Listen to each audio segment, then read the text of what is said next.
চিরস্থায়ী হয় না। ভারতে অটল বিহারী বাজপেয়ী সে বাবরি মসজিদটা ভেঙেছিল, আর তার আসনে বসে এই নরেন্দ্র মোদী বাবরি মসজিদের জায়গায় রাম মন্দির নির্মাণ করেছে।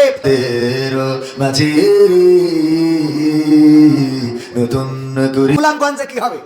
বাগেরহাটে গেলাম, ফকিরহাটে, তো মনে করলাম এরা তো ফকিরহাট মানে এখানে ফকিরের দরবার বসে, সুতরাং এরা আর কি দেবে। আরে বাবা, দেখি ওকে টাকা ঠিক ওরা তো সব আউলিয়ার পর্যায়ে পৌঁছে গেছে। কেউ 70 রাকাত 80 রাকাত তাহাজ্জুদ পড়ে, কেউ আবার ইমামের পিছনে দাঁড়িয়ে ইতিকাফ করে, আর আমরা তো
কেমন আছেন সবাই?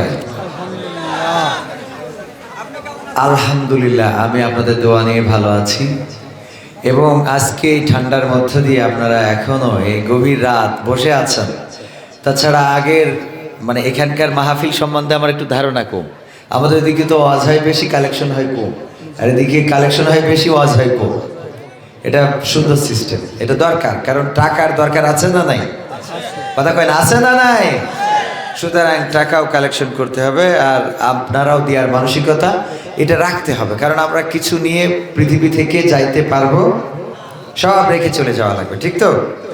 ইন্নাল হামদালিল্লাহি নাহমাদুহু ওয়া নাস্তাঈনুহু ওয়া নাস্তাগফিরুহু ওয়া নু'মিনু বিহি ওয়া নাতাওয়াক্কালু আলাইহি ওয়া নাউযু বিল্লাহি মিন শুরুরি আনফুসিনা ওয়া মিন সাইয়্যাতি আমালিনা من يهده الله فلا مضل له ومن يضلله فلا هادي له ونشهد أن لا إله إلا الله ونشهد أن سيدنا محمدا عبده ورسوله الذي أرسله بالحق بشيرا ونذيرا وداعيا إلى الله بإذنه وسراجا منيرا فقد قال الله تعالى في كلامه المجيد والفرقانه الحميد সবাই পড়েন আউযু বিল্লাহি মিনাশ শাইতানির রাজিম বিসমিল্লাহির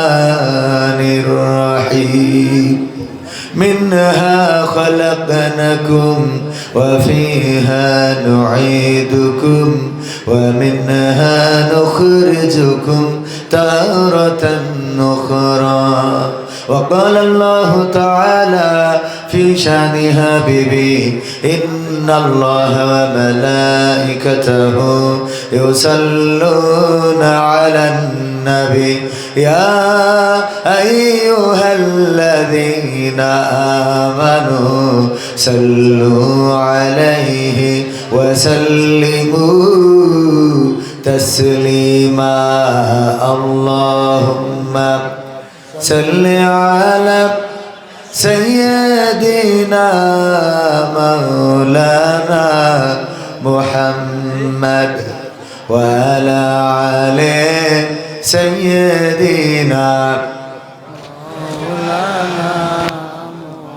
এসো হে রাসূল আবার ফিরে আমাদের মাঝে নতুন করে খুতবা দিতে কাবার মিনার পরে আল্লাহুম্মা সাল্লি আলা সাইয়্যিদিনা মাওলানা মুহাম্মদ ওয়া আলা আলি সাইয়্যিদিনা মাওলানা নবীর নামে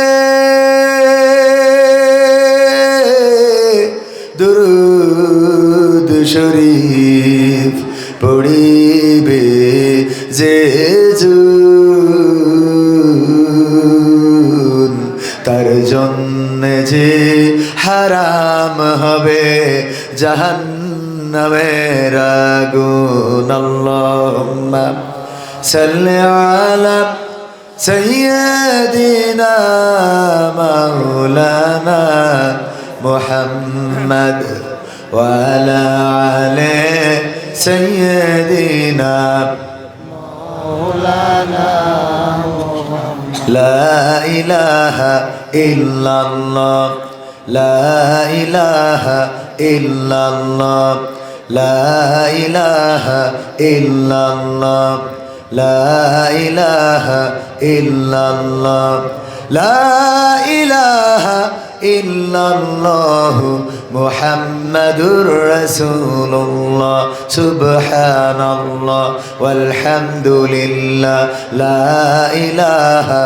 ইল্লাল্লাহ সুবহানাল্লাহ ওয়ালহামদুলিল্লাহ লা ইলাহা ইল্লাল্লাহ সুবহানাল্লাহ ওয়ালহামদুলিল্লাহ লা ইলাহা ইল্লাল্লাহ লা ইলাহা ইল্লাল্লাহ মুহাম্মাদুর রাসূলুল্লাহ সাল্লাল্লাহু রূপের বড়াই করিস না রে রূপ চিরদিন থাকে না রূপের বড়াই করিস না রে রূপ চিরদিন থাকে না নিজের মুখটা দেখা একদিন হইবে রে তোর যন্ত্রণা নিজের মুখটা দেখা একদিন হইবে রে তোর যন্ত্রণা। রূপের বড়াই কইর না ভাই, রূপ চিরদিন থাকে না। রূপের বড়াই কইর না বোন, রূপ চিরদিন থাকে না। নিজের মুখটা দেখা একদিন হইবে রে তোর যন্ত্রণা। নিজের মুখটা দেখা একদিন হইবে রে তোর যন্ত্রণা। সময় হইল বড় শিক্ষক, সব দিবে শিখাইয়া। সুখের জীবন থাকবে না রে, দেখবে না কেউ চাইয়া। সময় হইল বড় শিক্ষক, সব দিবে শিখাইয়া। সুখের জীবন থাকবে না রে, দেখবে না কেউ চাইয়া। মরার আগে মরবি রে তুই, জ্বালা সইতে পারবি না। মরার আগে মরবি রে তুই, জ্বালা সইতে পারবি না। নিজের মুখটা দেখা একদিন হইবে তোমার যন্ত্রণা। নিজের মুখটা দেখা একদিন হইবে রে তোর যন্ত্রণা। কিসের এত বড়াই তোমার মাটির দেহ লইয়া? ময়রা দেখো পোকামাকড় শেষ করবে সব খাইয়া। কিসের এত বড়াই তোমার মাটির দেহ লইয়া? ময়রা দেখো পোকামাকড় শেষ করবে সব খাইয়া।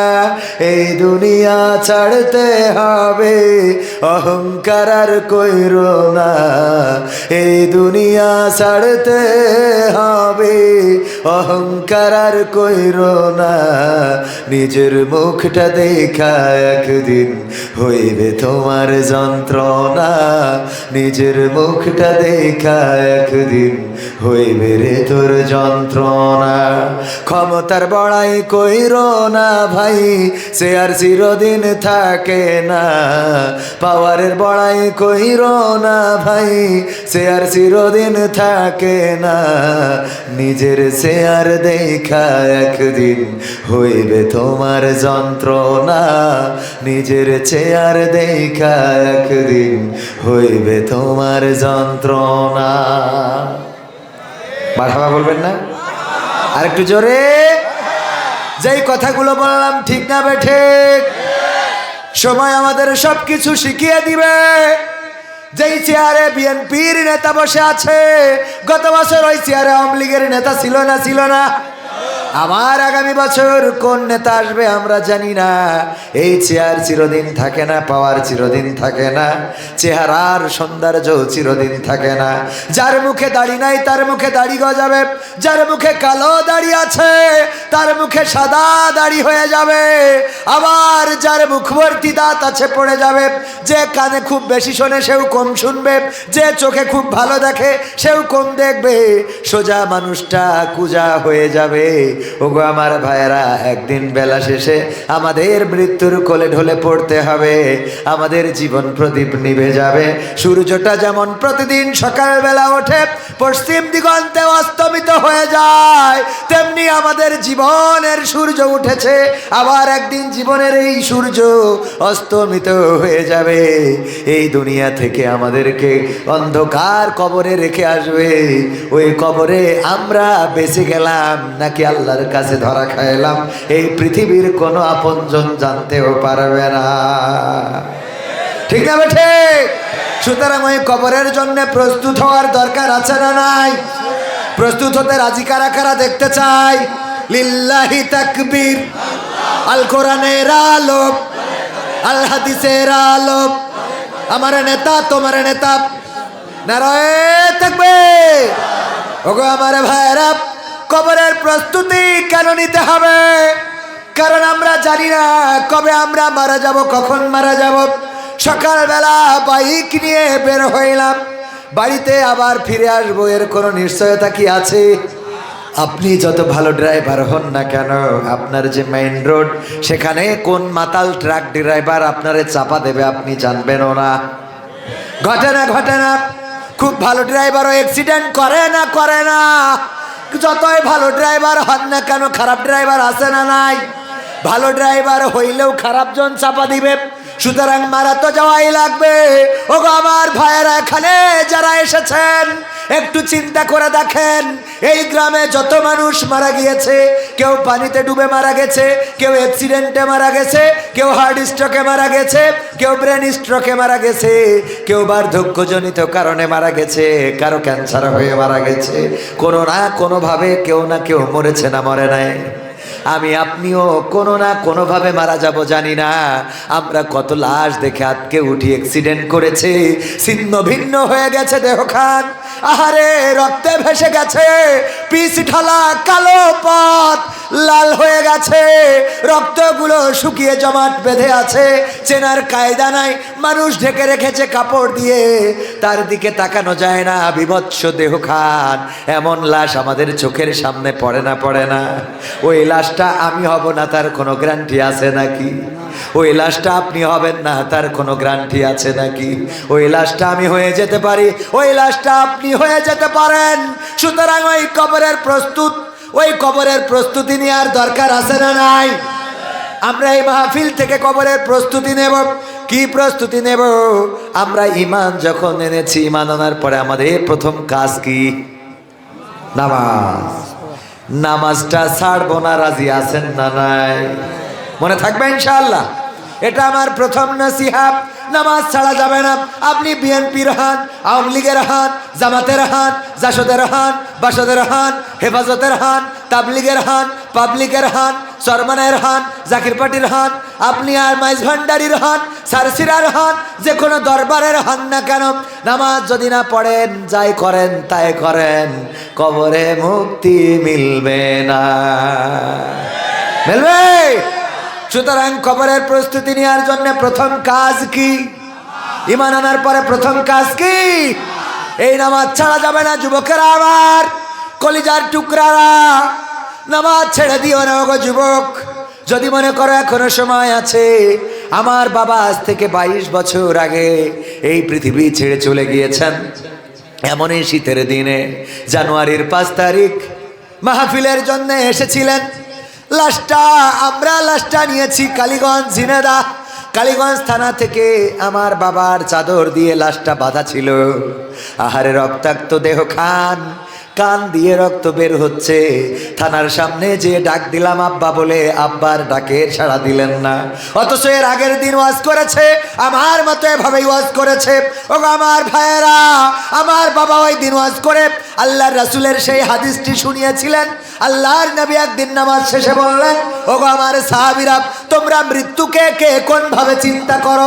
একজন সাহাবী বললেন, আল্লাহর নবী, আমি চিন্তা করি আজকে ফজরের নামাজ আমি পড়েছি, আগামী কালকের ফজরের নামাজ আমার কপালে আর নাও জুটতে পারে, এই চিন্তা আমার মনের মধ্যে হয়। আল্লাহর রাসূল সাল্লাল্লাহু আলাইহি ওয়াসাল্লাম বললেন, তোমার তো দুনিয়ার চিন্তা বেশি। তোমার কিসের চিন্তা বেশি? আজকের দুনিয়ায় আজকের ফজর পড়েছি, কালকের ফজর হয়তো পড়তে পারবো না। রাসূল সাল্লাল্লাহু আলাইহি সাল্লাম বললেন, তোমার দুনিয়ার চিন্তা বেশি। আর একজনকে বললেন, তুমি বলো।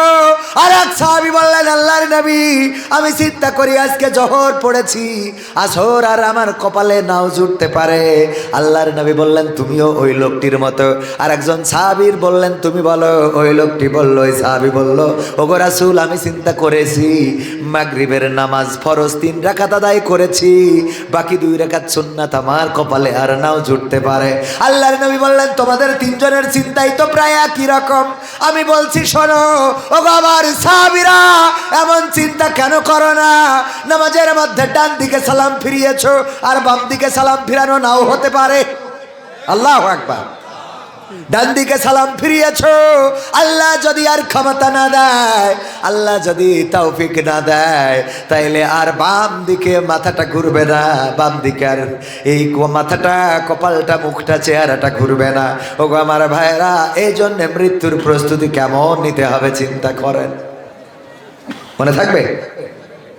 চোখের পলকে তুমি হতে পারো লাশ, চিরতরে বন্ধ হবে তোমারই নিঃশ্বাস। হবে আলাম তোমারই নাম মসজিদের মাইকে, হবে আলাম তোমারই নাম মসজিদের মাইকে। বাড়িওয়ালা নাই রে বাড়ি নাই রে দুনিয়াতে, বাড়িওয়ালা নাই রে বাড়ি নাই রে দুনিয়াতে, বাড়িওয়ালা নাই রে বাড়ি নাই রে দুনিয়াতে, বাড়িওয়ালা নাই রে বাড়ি নাই রে দুনিয়াতে। শুনেছেন না শোনেন নাই? এই গানের গীতিকার আব্দুল কাদির হাওলাদার রাহিমাহুল্লাহ আজ থেকে 15 দিন আগেও পৃথিবীর জমিনে ছিলেন। আজ প্রায় 15 দিন হয়ে গেল, 2 সপ্তাহ হয়ে গেল এই পৃথিবী ছেড়ে চলে গিয়েছেন। যেই মানুষটা সাবধান করলেন চোখের পলকে তুমি লাশ হয়ে যেতে পারো, তোমার ঘোষণা আসতে পারে মসজিদের মাইকে, এলাম হবে এই মাহফিলের বক্তা কবির বিন সামাদ চিরজনমের মতো বিদায় নিয়েছে, এই আলাম মসজিদে হবে। ওগো আমার ভাইরা, এই সতর্ক যিনি করেছেন সেই মানুষটার নামটাও মসজিদে এলাম হয়েছে, তার জানাজা হয়েছে, দাফন কাফন হয়েছে, আর কিয়ামত পর্যন্ত এই মানুষটারে দুনিয়ার পরে পাওয়া যাবে, পাওয়া যাবে। সুতরাং আমাদের সেই কবরের প্রস্তুত হওয়া দরকার, যেখানে যেতেই হবে। যদি কেউ স্ট্রোকে না মরে, রোগে না মরে, অ্যাক্সিডেন্টে না মরে, পানিতে ডুবে না মরে, যদি ক্যান্সার হয়ে না মরে, কোনো না কোনো কারণে যদি না মরে, তাও তো মারা যাবে কি রোগে বলেন? তাও মারা যাবে কি রোগে? টেলিভিশনে দেখবেন নিউজ দেয় বার্ধক্যজনিত কারণে কবির বিন সামাদ ইন্তেকাল ফরমাইয়াছে। কি কারণে? ওর কিছুই হয় নাই, কিন্তু কি হয়েছে? বার্ধক্যজনিত কারণে ওর কিচ্ছু হয় নাই, তারপরেও মারা গেছে। কি করে মারা গেছে? তার মানে আপনার আজ হোক কাল হোক, যারা ইয়াং যুবক, আজকালকের ছেলেরা বই নিয়ে আর বসে না, ও বাবা গুগলে সার্চ করিয়া পড়ে, ঠিক না বেঠে? ওরে একালের মেয়েরা কোরআন হাদিস ধরে না, আমার এখনকার মা বোনেরা এই পবিত্র কোরআন পড়ে না, ও আল্লাহ টিকটকে ভিডিও ওরা করে, ঠিক না বেঠে? আজকালকের ছেলেরা বই নিয়ে আর বসে না, গুগলে সার্চ করিয়া পড়ে। আগের সময় প্রেম করিলে আব্দুল মতিন বলতো পাইছো কি, এখন বলে শখ করিয়া বাবু তুমি খাইছো কি, ঠিক না বেঠে? বাবু তুমি খাইয়াছ না, ও ফিডার খাবে, পাকা মুখু থাকার আছে না নাই? আগের সময় প্রেম করিলে বলতো লোকে পাইছো কি, এখন বলে শখ করিয়া বাবু তুমি খাইছো কি। লজ্জা শরম নাই, আইলাম কোন জামানাই, লজ্জা শরম নাই, আইলাম কোন জামানাই, ভবিষ্যৎ দেখি অন্ধকারে। আজকালকের ছেলেরা বই নিয়ে আর বসে না, ও বাবা মোবাইলে সার্চ করিয়া পড়ে। নতুন করে হয়েছে চালু এখন আবার কন্টেন্ট, পরিচয় করাই দেখি এই আমার গার্লফ্রেন্ড। কি যুবকেরা কথা কয় না দাঁড়ানো, এই ঠিক না বেটে? নতুন করে হয়েছে চালু এখন আবার কন্টেন্ট, পরিচয় করাই দেখি এই আমার বয়ফ্রেন্ড। মানে মেয়েরা ওরাও এক্সপার্ট। মা কয় এই কারে নিয়ে আইসিস, দেখিনি তো কোনোদিন বেগান। আল্লাহ আম্মা আমার বয়ফ্রেন্ড 3 বছর ধরে লাইন মারতেছি। কয় বছর ধরে? হ্যাঁ, মাও সেরকম। আব্বা ভালো আছে? আরে আব্বা মানে কি? আব্বা ভালো আছে? হ্যাঁ, আগের থেকে বলবি না সিরাজগঞ্জের তো আপেল এনে খাওয়াতাম। আরে বাবা, আপেল এনে খাওয়াবে কয়দিন? 3 বছর 4 বছর 7 বছর একসাথে ঘুরে এবার যেই বিয়ে করে না সেই আব্দুল মতিনের কাছে এসে বিচার দেয়, আমার মেয়ের বিয়ের প্রলোভনে মাকসুদের ছেলে 7 বছর ধরে ধর্ষণ করতেছে। এই 7 বছর ধরে ধর্ষণ করা যায়? ধর্ষণ হইলো জোর করি, যে ওই সব বুঝে নেন আর কি। তা জোর করি 7 বছর ধরে হয় কি করে? হলি নাই একবার নাই দুবার, তাই না? আপনি তো বসবেন না নাকি? না বসবেন, ও আপনি তো বসবেন বিষয়টা। হলি নাই একবার দুবার হবে, তা তোর 7 বছর ধরে হয় কি করে? এইবার বিচার করি বেড়াও। এই ঠিক না বে ঠিক?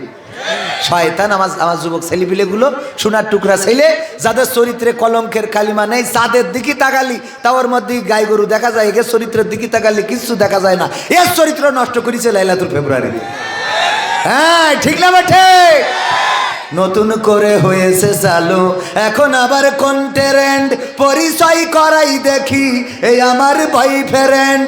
শরমের মাথা খাইয়া গেছে ওরা পাগল হইয়া, শরমের মাথা খাইয়া গেছে সব পাগল হইয়া, ভবিষ্যৎ দেখি অন্ধকারে। আজকালকের ছেলেরা বই নিয়ে আর বসে না, ও বাবা মোবাইলে সার্চ করিয়া পড়ি। ঠিক না বে ঠিক? আমরা এমন একটা যুগ জামানার দিকে এগিয়ে যাচ্ছি, আহারে এখনো তো ঈমান আমল বজায় রাখা যায়। আমার রাসূল সাল্লাল্লাহু আলাইহি সাল্লামের ওই হাদিসটার জামানা এসে যাবে। আল্লাহর নবী বলেছেন আখেরি জামানার উম্মতদের অবস্থা এমন হবে, যদি ঈমান রাখতে চায় হাতের তালুতে আগুন রাখা যত না কষ্ট হবে, তার থেকে বেশি কষ্ট হবে ঈমান রাখা। বলেন ঠিক কিনা? কথা কার? আপনি ঠিক বললেও ঠিক, না বললেও ঠিক, কারণ রাসূলের কথা কি মিথ্যা হতে পারে? এখন বোঝা যায় না, যায় না। এখনো যদি রাস্তায় চলতে চান, রাস্তায় যদি চলতে যান, আমার চাচাজি জীবনে ধরেন কত পরহেজগার, অথচ যদি কোনো চায়ের দোকানে কফির দোকানে শখ করে ঢোকে, শ্বশুর বাড়ি ক্যাফে সেন্টার, আরে বাবা নাম দিয়েছে, হ্যাঁ সিঁড়ির নিচে বিড়ির দোকান নাম দিয়ে কফি হাউস চালাচ্ছে, ওখানে জুড়াই জুড়াই ঢোকে। বুড়ো মানুষ চা খাতি গেছে, আহারে ওদের দিকে চোখ যায় না, যায় না। আপনি যতই কন্ট্রোল করেন চলে যায়। তারপরে চাচার মনে হইলো আমাদের বয়সটা পার হয়ে গেছে। মনে হয় না? হয় না? বাবা যদি বলেন যে হয় না তাহলে মিছে কথা। হুজুরির মনে হয় না তাই মনে করেন? ও অত বড় হুজুর না, এটা কথা কি বোঝা গেছে? সত্যি কথা বলবো তাই সরাসরি বলবো। ওই অত পরেশগারি দেখাইলাম নেই। পরেশগার বহু লোক দেখাইতে পারে, কিন্তু বাস্তবতা অত সোজা কথা বলে না, অত সোজা। দেওর ভাবির সাথে ইটিস পিটিস, ভাই থেকে বিদেশে, হঠাৎ করে আমার আব্দুল মতিন সাহেব টের পেয়েছে যে এই ঘরে হানা দিয়েছে এই কিডা, পিছনের দরজা দিয়ে বের হয়ে গেছে, এসে জায়নামাজ বিছয়ে তাহাজ্জুদের সিজদায় পড়ে রয়েছে। আব্দুল মতিন যে এতে কলার ধরে টেনে নিয়ে যায়, ও বাচ্চার সিজদায় রয়েছি, তোমরা বিএনপি ক্ষমতায় আসার পরে তো তোমাদের ভাব গতি ভালো না, হ্যাঁ এ কি শুরু করলে তোমরা?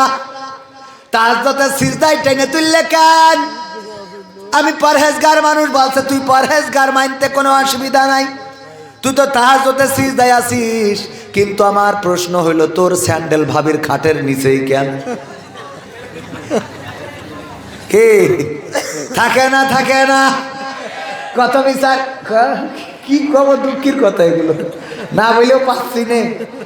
কত বিচার করে ভাই, ওরে বাবা শাসন করে বেয়াদব। তুই হ্যাঁ তুই দরকার নেই আর একটা দুটো বিয়ে কর, তাই বলে তুই ওর পর ডিস্টার্ব করিস কেন? হঠাৎ করে দেখা যায় চেয়ারম্যান আর একজনের বাড়ি আটকা পড়ে গেছে। এই পড়ে না, পড়ে না। ওগো আমার ভাইয়ারা, এই জন্য পরিবর্তন দরকার আছে না নাই? তোমাকে জাগতে হবে, তোমাকে থাকতে হবে, এ সমাজ ভাঙতে হবে, নতুন সমাজ আনতে হবে। তোমাকে জাগতে হবে। কত দুঃখী রাত্রি কাটায় অনাহারে পথের পরে, এখনো আসেনি সুখ বাংলার প্রতি ঘরে ঘরে। ঠিক না বেঠে? কত দুঃখী রাত্রি কাটায় অনাহারে পথের পরে, এখনো আসেনি সুখ বাংলার প্রতি ঘরে ঘরে। নীরবে নিভৃতে আজ কাঁদছে কত মানবতা, নীরবে নিভৃতে আজ কাঁদছে কত মানবতা। মেনে নেওয়া যায় না আজি তোমার এত নীরবতা। তোমাকে জাগতে হবে, তোমাকে থাকতে হবে, এ সমাজ ভাঙতে হবে, নতুন সমাজ আনতে হবে। কত বন্ধুর সীতা হয় লাঞ্ছিতা হয় পথে ঘাটে, নিরাপদে চাই না চলা পথে কিবা বাজার হাটে।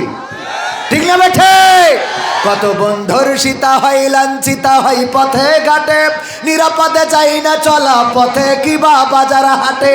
রক্ষ কাজী ভক্ষক হয়ে চলছে কত সাধু বেশে, রক্ষ কাজী ভক্ষক হয়ে চলছে কত সাধু বেশে। তাই তো আসে না সুখ আমার সোনার বাংলাদেশ। তোমাকে জাগতে হবে, তোমাকে থাকতে হবে, এ সমাজ ভাঙতে হবে, নতুন সমাজ আনতে হবে। হলুদ মিডিয়ার প্রকোপে কত মানুষ মরছে ঢুকে, সত্য নিউজগুলো টাকার তলে চাপা থাকে। হলুদ মিডিয়ার প্রকোপে কত মানুষ মরছে ঢুকে, সত্য খবরগুলো হ্যালো কলে চাপা থাকে। ক্যামেরার ভিতর দিয়ে সোজা জিনিস উল্টো দেখে, কলমের ভিতর দিয়ে সোজা কথা উল্টে লেখে। আপামর জনসাধারণ খায় যে ধোকা বাঁকে বাঁকে। তোমাকে জাগতে হবে, তোমাকে থাকতে হবে, এ সমাজ ভাঙতে হবে, নতুন সমাজ আনতে হবে। কত আলেম আজকে দেখি যাই কেনা যাই টাকা দিয়ে, কেউ বা ব্যবসা করে আল্লাহ তাআলার কালাম নিয়ে। কত আলেম আজকে দেখি যাই কেনা যাই টাকা দিয়ে, কেউ বা ব্যবসা করে আল্লাহ তাআলার কালাম নিয়ে। তাই তো হকের কথা যায় না শোনা ওদের মুখে, তাই তো হকের কথা যায় না শোনা তাদের মুখে। উপরে কোরআন প্রেমী, বিরোধিতা পিছন দিকে। তোমাকে জাগতে হবে, তোমাকে থাকতে হবে, এ সমাজ ভাঙতে হবে, নতুন সমাজ আনতে হবে। নাস্তিকেরা দিচ্ছে গালি আল্লাহ ও তার রাসূল নিয়ে, আমরা দায় সেরেছি মুখে মুখে ফতোয়া দিয়ে। নাস্তিকেরা দিচ্ছে গালি আল্লাহ ও তার রাসূল নিয়ে, আমরা দায় সেরেছি মুখে মুখে ফতোয়া দিয়ে। তারা নাকি কথা বলে বাক স্বাধীনতার বলে, ওরা নাকি কথা বলে বাক স্বাধীনতার বলে। হক কথা বলতে গেলে মাঝে মাঝে থাকবো জেলে। তোমাকে জাগতে হবে, তোমাকে থাকতে হবে, এ সমাজ ভাঙতে হবে, নতুন সমাজ আনতে হবে। ইন্ডিয়ান চ্যানেলের জ্বালাই অশান্তি আজ ঘরে ঘরে, ইসলামী চ্যানেলগুলো বাছাই করে বন্ধ করে। ইন্ডিয়ান চ্যানেলের জ্বালাই অশান্তি আজ ঘরে ঘরে, ইসলামী চ্যানেল কত বাছাই করে বন্ধ করে। সিরিয়াল দেখে দেখে হচ্ছে কত বিপদগামী, সিরিয়াল দেখে দেখে হচ্ছে ওরা বিপদগামী। পরকীয়া প্রেমের টানে কত নারী ছাড়ছে স্বামী। তোমাকে জাগতে হবে, তোমাকে থাকতে হবে, এ সমাজ ভাঙতে হবে, নতুন সমাজ আনতে হবে। যত সব ভণ্ড পীরে দিচ্ছে ধোকা অবিরত, আল্লাহ রাসূল ভুলে তাদের কাছে হচ্ছে নত। যত সব ভণ্ড পীরে দিচ্ছে ধোকা অবিরত, আল্লাহ রাসূল ভুলে তাদের কাছে হচ্ছে নত। কেউ বা মাজার খুলে শামিয়ানা তুলে ব্যবসা করে, কেউ বা মাজার খুলে শামিয়ানা তুলে ব্যবসা করে। গরিব দুঃখী পায় না খাবার, টাকার বস্তা বাবার ঘরে। তোমাকে জাগতে হবে, তোমাকে থাকতে হবে, এ সমাজ ভাঙতে হবে, নতুন সমাজ আনতে হবে। কত খুনি সন্ত্রাসীরা বাইরে ঘোরে বীরের বেশে, কোরআনের খাদেম কত বন্দি থাকে খাসার দেশে। কত খুনি সন্ত্রাসীরা বাইরে ঘোরে বীরের বেশে, কোরআনের কর্মী কত বন্দি থাকে খাসার দেশে। কোথাও বিনা বাধাই যায় না বলা হকের কথা, কোথাও বিনা বাধাই যায় না বলা হকের কথা। রক্ত দিয়ে কেনা এটা কেমন স্বাধীনতা, ঠিক না বেঠে? আমরা স্বাধীনতা কিনেছিলাম, কিন্তু আমাদের কথা বলার কোনো স্বাধীনতা ছিল না, আমাদের চলার কোনো স্বাধীনতা ছিল না। আমরা 1971 বুকের তাজা রক্ত ঢেলেছি, আমরা 9টি মাস রক্তক্ষয়ী সংঘর্ষ করলাম, আমাদের রক্তে জমিন ভেসে গেল, আমার ভাইয়েরা শহীদ হলো, মায়েরা ইজ্জত হারালো। তার বিনিময়ে একটি লাল সবুজের পতাকা যদিও পেয়েছিলাম, কিন্তু সেই লাল সবুজের পতাকা পাওয়া দেশে কথা বলার স্বাধীনতা ছিল না। মসজিদে বসে কোরআন হাদিসের কথা বলতে গেলে আমার পুলিশ ভাইয়েরা যে অ্যারেস্ট করতো আর বলতো নাশকতার পরিকল্পনা করছিল, ঠিক না বেঠে? এখন কি আর সেই দিন আছে? সেই দিন নাই। তবে যারা বলে 5 তারিখে স্বাধীনতা এসেছে, আমি বলি এখনো স্বাধীনতা আসে নাই। 5 তারিখে এখনো স্বাধীনতা আসে নাই, এখনো ষড়যন্ত্র আছে না নাই? এখনো ষড়যন্ত্র আছে। আমার দাদারা তাদের মিডিয়ায় প্রচার করে বাংলাদেশে নাকি সংখ্যালঘু নির্যাতন হচ্ছে, অথচ এই বাংলাদেশে 5 তারিখের পরে আমার ভাইয়েরা কোনো মুসলমান কোনো হিন্দুর ঘাড়ে আঘাত তো করে নাই, কোনো মন্দিরের প্রতিমা তো ভাঙেই নাই, কোন হিন্দুরে ঘর ছাড়া করে নাই, কিন্তু আমার হিন্দু ভাইয়েরা, আমার ইসকনের সন্ত্রাসীরা ওই চট্টগ্রামে আমার ভাই সাইফুল ইসলাম আলিফ অ্যাডভোকেটকে কুপিয়ে কুপিয়ে শহীদ করে বিদায় করেছে না করে নাই? ওরা মারলো আমাদের, আবার কাঁদতেছে ওরা, কথা কয় না, মানে মেরে ও জেতবে আবার কেঁদে ও জেতবে, মেরে ও জেতবে কেঁদে ও জেতবে, এমন আছে না নাই? বাচ্চারা দেখবেন ওরে বাবা চর একটা বসাই দিয়েছে, বসাই দিয়ে আবার কান্তি কান্তি বাড়ি যায়, ও মেরেছে আবার কান্তি কান্তি গেছে আব্বার কাছে মার কাছে নালিশ করে। আমার দাদারা তাই শুরু করেছে তাদের মিডিয়ায় ওই লাফালাফি সাংবাদিক আছে এই জায়গাতে ওই জায়গা লাফায় বেড়ায়, আছে না নাই? লাফানো সাংবাদিক, লাফাই না সাংবাদিক। কারে প্লাস্টার করে নেছে, ওরে বাবা ও প্লাস্টার তো যাত্রার করা যায়, যায় না যায় না? প্লাস্টার করে নিয়ে তারপরে মিডিয়ার মাধ্যমে দেখাচ্ছে যে বাংলাদেশে সংখ্যালঘু নির্যাতন হচ্ছে। আমি বললাম বাংলাদেশে আল্লাহর কসম করে বলি সংখ্যালঘু নির্যাতন নয়, বরং বাংলাদেশে সংখ্যাগরিষ্ঠ নির্যাতন হচ্ছে। ঠিক না ঠিক? দেখেন প্রমাণ দিই। বাংলাদেশে ইসলাম প্রচারের জন্য এসেছিল বঙ্গবন্ধুর পরিবার ইরাকেতে, কোন তাইলো? ইরাকেতে না ইরানেতে আসিল ইসলাম প্রচার করার জন্য। এই পরিবারকে বাংলাদেশের মানুষ 1975-এ সব ডেডে মারি দিলে, দেওয়ার পরে তারা আবার দোয়া করলো, আল্লাহ যারা মারিয়েছে তাকে জান্নাতুল ফেরদৌস দাও। কত বড় শয়তান! এই দোয়া করি না করি। আবার আর একজন বলে, আল্লাহ তুমি বঙ্গবন্ধুর জাহান্নামের উচ্চ মাকাম দান করো। জাহান্নামের উচ্চ মাকাম, ও দুয়া বুঝিস না, আমাদের কাছে ছাড়িয়ে দে, কথা কয় না। ওরা বোঝেও না, ছাড়েও না, ঠিক না বেঠে? বোঝেও না, ছাড়েও না। ও আমার ভাইয়েরা, এই বাংলাদেশে বঙ্গবন্ধুর পরিবার আসলো ইসলাম প্রচারের জন্য, সেই পরিবারের নির্বংশ করে দিলাম, তাও দুটো শয়তান থেকে গেল। এই দুটো শয়তান না, আল্লাহওয়ালা দুটো থেকে গেল। যাওয়ার পরে একজন তো সকালবেলা আগে যাই নামাজ খোঁজে, তারপরে নামাজ পড়ে, তারপরে কোরআন পড়ে দিনের শুরু করে। এত বড় আল্লাহওয়ালারে আমরা হেলিকপ্টারে করি দাদার কাছ পাঠালাম, কথা কয় না? সে মুসলমান না সংখ্যালঘু? কয় সংখ্যালঘু, সে মুসলমান, খাঁটি মুসলমান। ওলিয়া উলিয়ার পরিবার, পীর ওলিয়া উলিয়ার পর্যায়ে পৌঁছে গেছে, স্বামী মুসলমান বললিছেন, কথা কয় না? তাহলে তারে আমরা কি করলাম? দেশ ছাড়া করলাম। ও কি হিন্দু না মুসলমান? কথা কয় না? কি মান? মুসলমান। সেই মুসলমান রে আমরা পাঠাই দিলাম, তাহলে সংখ্যালঘু নির্যাতন হলো না সংখ্যাগরিষ্ঠ? এরপরে 2 নম্বর আল্লাহর ওলি শামীম ওসমান, ওরে বাবা পরহেজগার তো পরহেজগার, এক এক রাতি 70-80 রাকাত 100 রাকাত করি তাহাজ্জুদ পড়ে, তারপরে ঘুমা, কথা বলেন। এই তাহাজ্জুদ পড়ার শামীম ওসমান 2 নম্বর আউলিয়া, তারে আমরা বুরকা পরায়ে পাঠাই দিলাম। সে সংখ্যালঘু না সংখ্যাগরিষ্ঠ? সংখ্যাগরিষ্ঠ। তাহলে নির্যাতন হচ্ছে কাদের? 3 নম্বর আউলিয়া দরবেশ বাবা সালমান এফ রহমান। আহারে দাড়ির দিকে তাকাইলে মনে হয় যে এ রুমাল ধরে পড়ে থাকি, যে হুজুর আমার একটু খেলাফত দেন, কেমন করে দুর্নীতি করা লাগে রে, ঠিক না বেটে? এই দরবেশের কাছে গেলে শেয়ার বাজার কেমন করে কেলেঙ্কারি করতে হয় শিখা যাবে না? যাবে না? কেমন করে দুর্নীতি করা যায় এই দরবেশ শিখাই দেয়। এই দরবেশ বাবা দেখেন কত বড় আল্লাহর ওলি। গত রমজানে কাবার ইমাম যেখানে দাঁড়াইছিল তার একেবারে বরাবর পিছনে দাঁড়াই ইতিকাফ করেছে, কাবায় বসে ফেসবুকে আবার স্ট্যাটাস দিছিল, কাবার ইমাম যেখানে আমি আছি সেখানে, সুতরাং কোনো ভয় নেই, শেখ হাসিনা এগিয়ে চলো, এই স্ট্যাটাস দিল। আর আমরা এই দরবেশের দাড়ি পর্যন্ত কামাইয়ে ছাড়িয়ে দিলাম, কথা কয় না? আমরা কামাইনি, ভয়তে কামাইছে। হ্যাঁ কথা ঠিক, কিছু কামাইছে, ভয়ে কামাইছে। আবার চড়িয়েছে তার নৌকায়। তুই নৌকায় চড়লি কেন? 5 তারিখই তো ডুবে গেছে, তোর কত বড় সাহস আবার এই ভাঙা নৌকায় চড়লি কেন? কথা কয় না? তাহলে 3 নম্বর দরবেশ গেল। 4 নম্বর দরবেশ হযরত ওবায়দুল কাদের রহমাতুল্লাহ আলাইহি। খেলা হবে, খেলা হবে, হবে ইনশাআল্লাহ।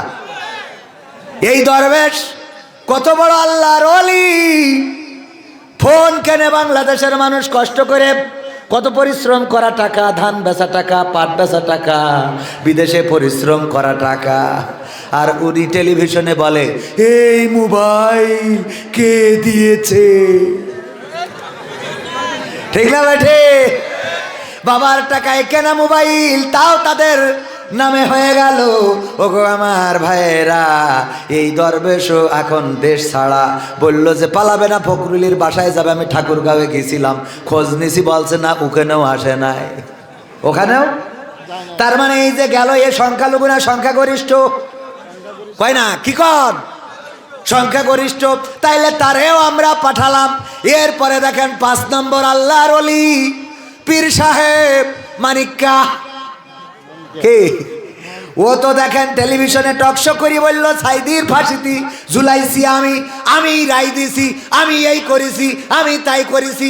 ও চিন্তা করলো দাড়ি টুপি তো সহ্য হয় না, তারপরেও হেদায়েত হয়ে গেল। বিপদের সময় দাড়িটা বড় করলো আর টুপিটা মাথায় দিলে, তারপরে যে বর্ডারে ধরা খালে, আরে বাংলাদেশের জনগণ ওর বিসি পর্যন্ত খুলে নিয়ে চলে গেছে। ঠিক না বেটে? এও সংখ্যালঘু না সংখ্যাগরিষ্ঠ? টুপি মাথায় দিয়েও রক্ষা পায়নি, কথা কয় না। টুপি মাথায় দিয়েও রক্ষা পাইল না। এরপরে ইনু মেনন দেখেন, এরা বামপন্থী। ওরা কয়েকদিন আগে গেল হজ করতে, হজ করে আসার পরেও আমরা ধরে তাদের জেলখানায় নিলাম। আরাফাত, ব্যারিস্টার সুমন, পলক, সব একে একে যাদেরকে ধরা হয়েছে সব মুসলমান, আর এ গ্রেডের মুসলমান। আমরা তো সি গ্রেড, ডি গ্রেডের মুসলমান। ঠিক না বেঠিক? ওরা তো সব অলিয়া উলিয়ার পর্যায়ে পৌঁছে গেছে। কেউ 70 রাকাত 80 রাকাত তাহাজ্জুদ পড়ে, কেউ আবার ইমামের কাবার ইমামের পিছনে দাঁড়ায় ইতেকাপ করে। আর আমরা তো আর তাহাজ্জুদ তো দূরের কথা, ইতেকাপ করবো মসজিদেই তো দাঁড়াতে পারিনি, ধরে নিয়ে গেছে। কথা কয় না? তাহলে ওরা এ গ্রেডের মুসলমান আর আমরা সি গ্রেড, ডি গ্রেডের মুসলমান। এই মুসলমান আমরা সব জেলে ভরলাম। আমরা আমাদের দেশে মুসলমান 90% থাকার পরেও এত মুসলমান জেনে গেল, আর কোনো হিন্দুরে আমরা ধরলাম না, মারলাম না। আর দাদারা বলে সংখ্যালঘু নির্যাতন হচ্ছে। ইহা একটি মিথ্যা বাক্য, বলেন ঠিক কিনা? ঠিক না ঠিক? সুতরাং দাদারা যতই ষড়যন্ত্র করো, বাংলাদেশের তাওহীদি জনতার হৃদস্পন্দন থাকতে এই বাংলাদেশের আমিরে জামাত বলেছে 1/2 ইঞ্চি মাটির অধিকার ছেড়ে দেবে না। সেই বীর বাঙালি সিরাজগঞ্জে আছে না নাই? আমরা রক্ত দিতে জানি, জীবন দিতে জানি, শহীদ হতে জানি, মরতে জানি। আমরা ভাষা পাকিস্তানি হানাদারদের কাছে ছেড়ে দিই নাই, আমরা আমাদের জমিনকে পাকিস্তানিদের কাছে ছেড়ে দিই নাই। সুতরাং আমাদের এই স্বাধীন সার্বভৌম আবু সাইদের বাংলাদেশ, শান্তর বাংলাদেশ দাদাদের কাছে আর ছেড়ে দেওয়া হবে না।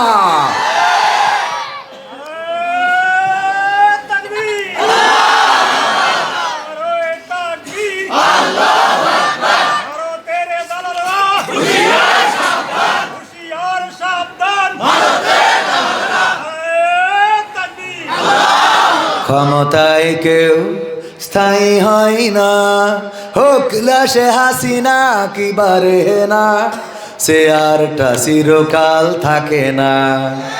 ঠিক না বেঠে? ক্ষমতা চিরকাল স্থায়ী হয় না। ভারতে অটল বিহারী বাজপেয়ী সে বাবরি মসজিদটা ভেঙেছিল, আর তার আসনে বসেই নরেন্দ্র মোদী বাবরি মসজিদের জায়গায় রাম মন্দির নির্মাণ করেছে। সে আবার বলে বাংলাদেশে সাম্প্রদায়িকতা আছে, সাম্প্রদায়িক উস্কানি দিয়ে দাঙ্গা হাঙ্গামা বাঁধাচ্ছে, মুসলমানরা হিন্দুদের নির্যাতন করছে। ও খ্রিস্টান বৌদ্ধ, হিন্দু বৌদ্ধ খ্রিস্টান ঐক্য পরিষদ করে এই বাংলাদেশে দাদারা ইসকন নামক সন্ত্রাসী সংগঠন দিয়ে মুসলমানদের বিরুদ্ধে ষড়যন্ত্র করে, আর মুসলমানদেরকে দোষারোপ করে আমরা নাকি সাম্প্রদায়িক দাঙ্গা সৃষ্টি করছি। বলে না? সাম্প্রদায়িক দাঙ্গা বাংলাদেশে হয় না, বরং আমার দাদার দেশে বাবরি মসজিদ ভেঙে রাম মন্দির বানানো হয়েছে। আমার মুসলমানদেরকে রাস্তায় আটকিয়ে জয় শ্রীরাম স্লোগান দেওয়ানো হয়। গরু জবাই করার অপরাধে আমার মুসলমান ভাইদেরকে হত্যা করা হয়। মসজিদের সামনে দাঁড়িয়ে ঢাক ঢোল বাঁশি কাশি বাজানো হয়। বাংলাদেশে কোনো মন্দির ভেঙে আজ পর্যন্ত মসজিদ বানানো হয় নাই। ঠিক না ঠিক? সুতরাং এই দেশ নিয়ে ষড়যন্ত্র করবা, তৌহিদি জনতা এই ষড়যন্ত্র মেনে নেবে। যদি মনে করো ক্ষমতায় চিরকাল থাকবা, তোমাদের জন্য বলছি, ক্ষমতায় কেউ স্থায়ী হয় না, হোক না সে রেহেনা কিবা হাসিনা, চেয়ারটা চিরকাল থাকে না। ক্ষমতায় কেউ স্থায়ী হয় না, মুজিবুর বেশি দিন থাকেনি, জিয়াউর কেউ তো রাখেনি। মুজিবুর বেশি দিন থাকেনি, জিয়াউর কেউ তো রাখেনি। এরশাদ চলে গেছে পৃথিবী ছেড়ে, এরশাদ চলে গেছে পৃথিবী ছেড়ে, কেউ আজ তার কথা কয় না। ঠিক না বেঠে? ক্ষমতায় কেউ স্থায়ী হয় না, হাসিনা ক্ষমতা ধরে রাখতে আয়না ঘর বানিয়েছিল, জনগণের রোশানলে দাদার দেশে পালিয়ে গেল।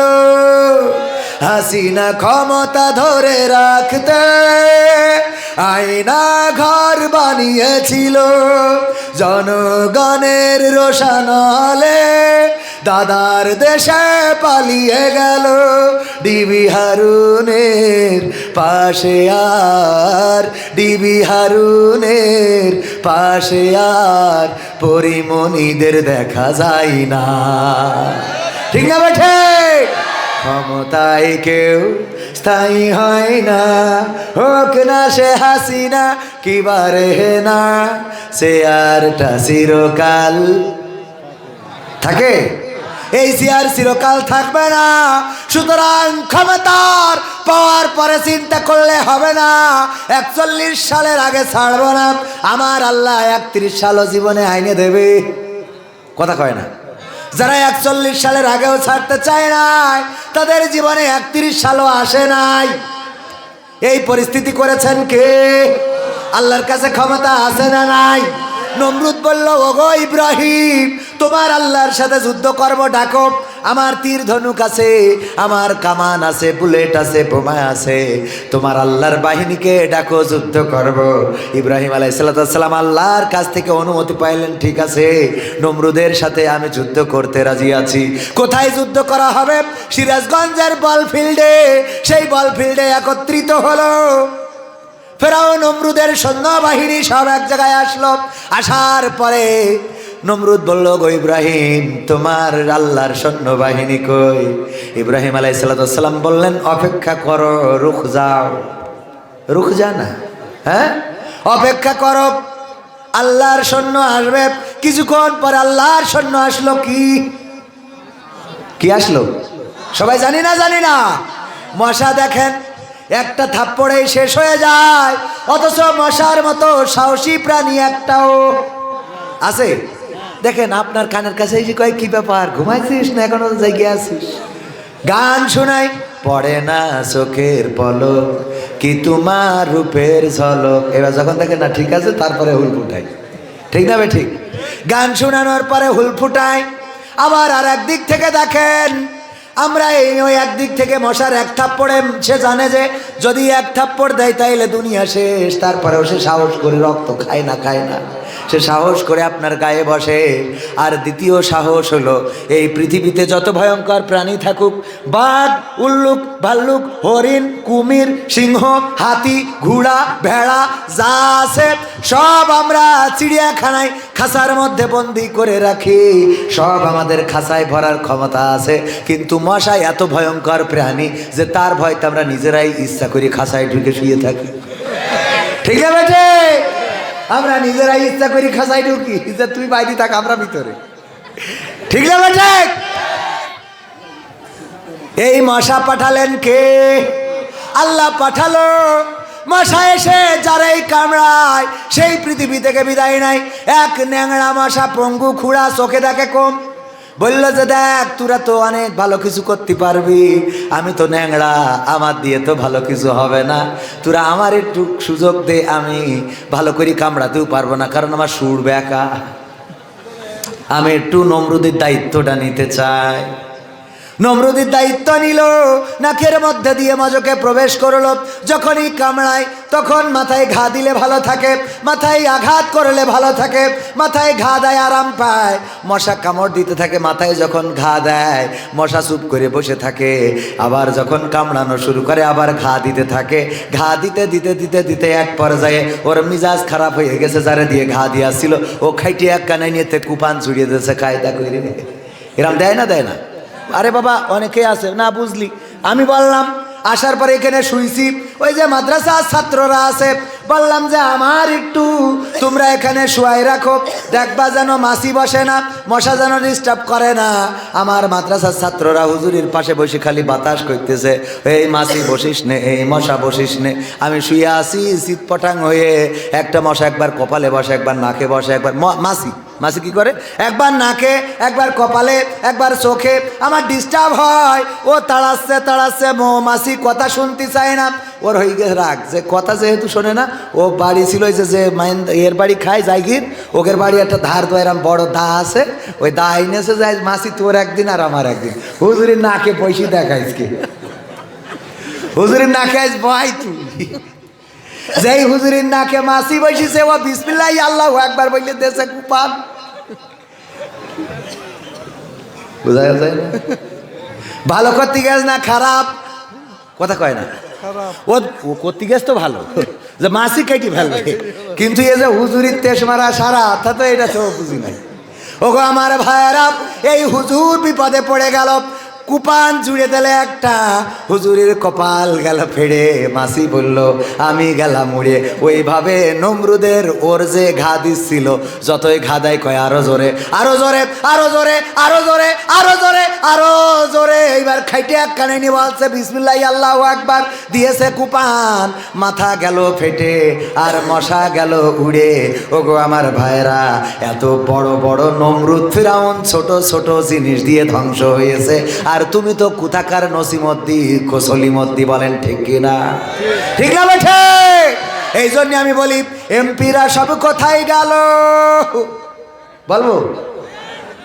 কোথায় কাদের কাকা, তাদের ছাড়া দেশটা এখন লাগে ফাঁকা ফাঁকা। লাগে তো?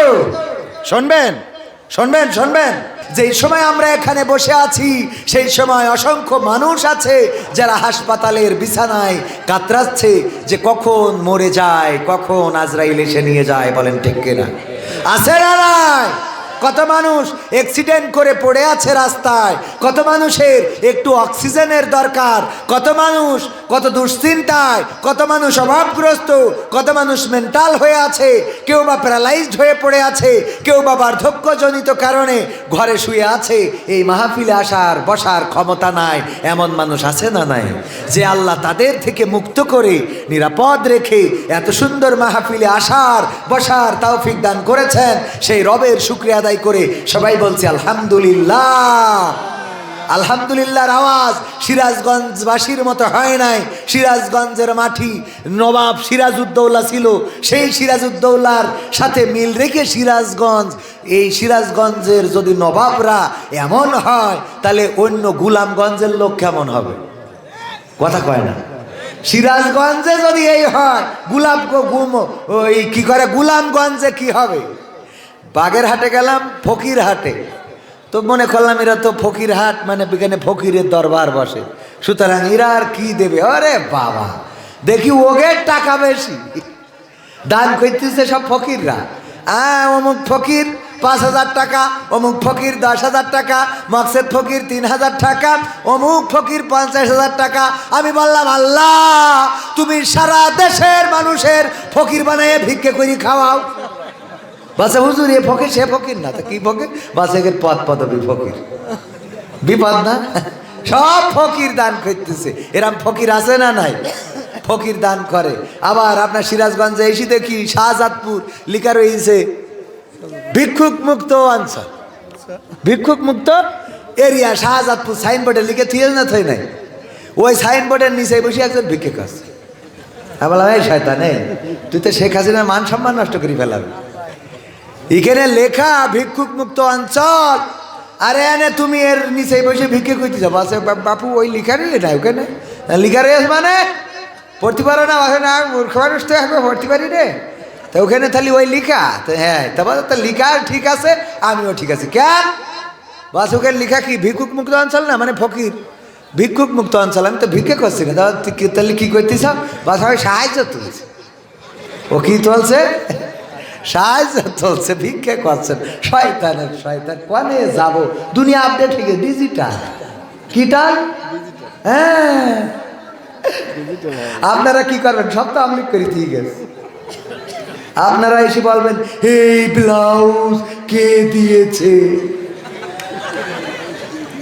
ঠিক না বেঠে শুক্রিয়া আদায় করবো কার বলেন আলহামদুলিল্লাহ 5 তারিখে স্বাধীনতা পায় নাই কিন্তু কথা বলার স্বাধীনতা পেয়েছি শুধু তাই নয় আমরা 5 তারিখে স্বাধীনতা কিভাবে পাইতে হবে সেই রাস্তার সন্ধানটা পেয়েছি কিভাবে পাওয়া লাগবে কিভাবে আবু সাইদের মতো বুকটা পেতে দিতে হবে এই বুকে তোমাদের বুলেট আমাদের বুক সেট করে পিছন দিয়ে বের হয়ে যেতে পারে কিন্তু রাজপথ ছাড়বো না আমাদের বোনেরা বলল আমরা সামনে গেলে পাবো স্বাধীনতা পিছনে পুলিশ সুতরাং সামনে যাব এই রাজপথ ছেড়ে দেব না ছোট ছোট বাচ্চা শিশু বলল আমি আবু সাইদ হতে চাই আমি মরতে চাই মৃত্যুকে ভয় পাই না এই বাংলাদেশে স্বৈরাচার যতক্ষণ না পালাবে ততক্ষণ পর্যন্ত রাজপথ ছাড়া হবে কথা কয় না ছাড়া হবে তারা দেখাই গেল কেমন করে আন্দোলন করতে হয় বাচ্চা গেল বাচ্চার বাবা গেল বাচ্চার মা গেল বাচ্চার মেয়ে গেল না বাচ্চার বাবা গেল বাচ্চার বোন গেল ভাই গেল অভিভাবক গেল বুড়ো গেল বুড়ি গেল সবাই যখন রাজপথে দাঁড়ালো তখন আমার নেত্রী জনরোষে হেলিকপ্টারে করে তার প্রভু দাদার কাছে চলে গেল বলেন ঠিক কিনা সুতরাং ওগো আমার ভাইয়েরা ওগো আমার সিরাজগঞ্জবাসী যে আন্দোলনের পথ দেখাই গেছে ওই আন্দোলন করতে হবে কোরআন কায়েমের জন্য কে বিএনপি কে আওয়ামী লীগ কে জামাত কে হেফাজত কে জাসদ কে বাসদ সব ভুলে আগামীর দিন এই কোরআন কায়েমের জন্য রাজপথে দাঁড়াতে হবে যতক্ষণ না বাংলার সংসদে কোরআন কায়েম না হবে ততক্ষণ পর্যন্ত রাজপথ ছাড়া যাবে না যদি বাতিলের বুলেট আমাদের বক্ষ ভেদ করে আবু সাইদের মতো বুকটা পেতে দেব শান্তর মতো পানি নিয়ে দৌড়াবো ইয়ামিনের মতো রক্ত দেব জীবন দেব মুগ্ধর মতো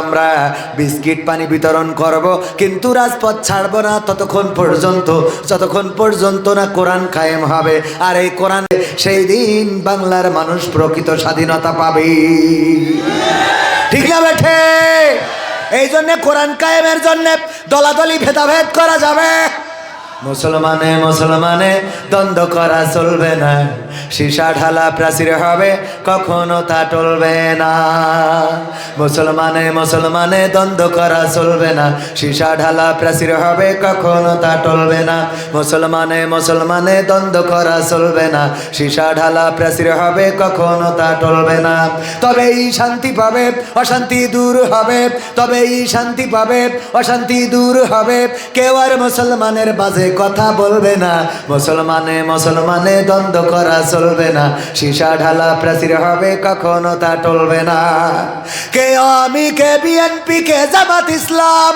এটা আমাদের নয় পরিচয় মুসলিম মোর নাম কে আমি কে বিএনপি কে জামাত ইসলাম এটা আমাদের নয় পরিচয় মুসলিম মোর নাম এ কথা মানলে পরে শান্তি আসবে ঘরে এ কথা মানলে পরে শান্তি আসবে ঘরে কেউ আর মুসলমানের বাজে কথা বলবে না মুসলমানে দ্বন্দ্ব করা চলবে না সীসা ঢালা প্রাচীর হবে কখনো তা টলবে না মাঝাবের লড়াই যদি চলে শান্তি আসবে না রে ভাই কোন হই কৌশলে কৌমিয়া আলিয়ার মাঝে লড়াই যদি চলে শান্তি আসবে না রে ভাই কোনই কৌশলে ঐক্যবদ্ধভাবে থাকলে শান্তি পাবে ঐক্যবদ্ধভাবে থাকলে শান্তি পাবে এছাড়া শান্তি পাবার রাস্তা কবু মিলবে না মুসলমানে দ্বন্দ্ব করা চলবে না সীসা ঢালা প্রাচীর হবে কখনো তা টলবে না রাজি আছেন মুসলমান ঐক্যবদ্ধ কি থাকা যাবে আল্লাহ বলেছেন ইন্নাল্লাহ ইউহিব্বুল্লাযীনা ইউকাতিলুনা ফি সাবিলিহি সাফফান কান্নাহুম বুনয়ানুম মারসুস। আমার আল্লাহ বলছেন, আল্লাহ তাদেরকেই মহব্বত করেন, তাদেরকেই ভালোবাসেন যারা তার রাস্তায় সীসা গালানো প্রাচীরের ন্যায় সারিবদ্ধভাবে দাঁড়িয়ে থেকে লড়াই করে, সংগ্রাম করে। আল্লাহ তাদেরকে ভালোবাসেন। সুতরাং আল্লাহর জমিনে আল্লাহর দিন কায়েম করার জন্য আমরা ঐক্যবদ্ধ থাকতে রাজি আছি না নাই? কারা কারা রাজি? দুটি হাত দেখতে চায়। লিল্লাহি তাকবীর। আল কোরআনের আলো, আল হাদিসের আলো, আমার নেতা তোমার নেতা, নারায়ে তাকবীর। ঐক্যবদ্ধ যদি থাকি আমাদের কেউ দমাতে পারবে না, আমাদের কেউ মারতে পারবে না, আমাদের কেউ ঠকাতে পারবে না, আমাদের কেউ হারাতে পারবে না। আর যদি ঐক্যবদ্ধ না থাকি তাইলে আমাদের অবস্থা হবে ওই যে আমরা ছোটবেলায় শিখেছিলাম, একজন বাবা তার সন্তানদেরকে ডাকলেন আর একসাথে 12টা ভাই বা 10টা ভাই 10টা লাঠি একসাথে বেঁধেছেন।